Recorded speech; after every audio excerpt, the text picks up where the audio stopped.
Bonjour tout le monde, savez-vous que pour la première fois aux États-Unis, l'intelligence artificielle va défendre un homme au tribunal? La société Do Not Pay a développé un robot qui jouera aux avocats pour aider l'homme à plaider en sa faveur au tribunal dans une affaire d'excès de vitesse. Le robot devrait assurer la défense de l'accusé en lui soufflant des arguments à utiliser pour assurer sa propre défense. Parce qu'effectivement, le robot et l'homme seront reliés tous les deux par une oreillette dans laquelle justement le robot pourra souffler les arguments. C'est pourquoi aujourd'hui je vous propose de nous rendre dans les rues de Vichy pour recueillir l'avis des Vichysois. C'est parti! Pensez-vous que l'intelligence artificielle peut-elle remplacer les avocats dans les tribunaux? Je ne sais pas, mais je ne le souhaite pas. Pourquoi? Parce que je suis pour le contact humain.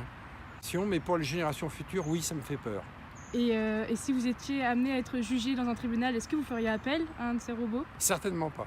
Est-ce que tu penses que l'intelligence artificielle peut remplacer les avocats dans les tribunaux? Je pense que dans quelques années, oui.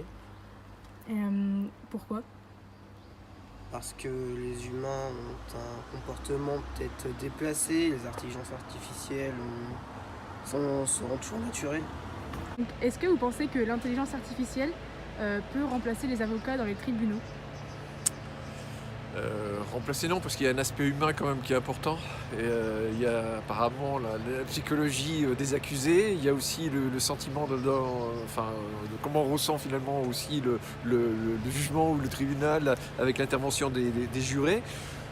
Non, je pense que la place des robots n'est pas dans un tribunal, même si effectivement en termes d'appui pour les avocats, ça peut être très intéressant parce qu'il y a là toute la base de données qui est extrêmement importante.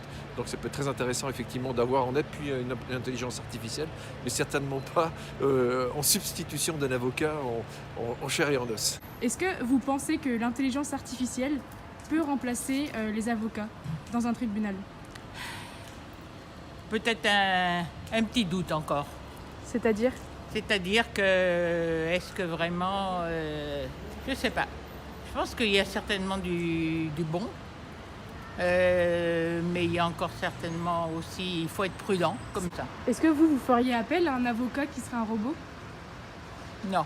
Donc je fais partie des personnes âgées, hein, donc déjà pour moi c'est quelque chose de plus étranger, voilà.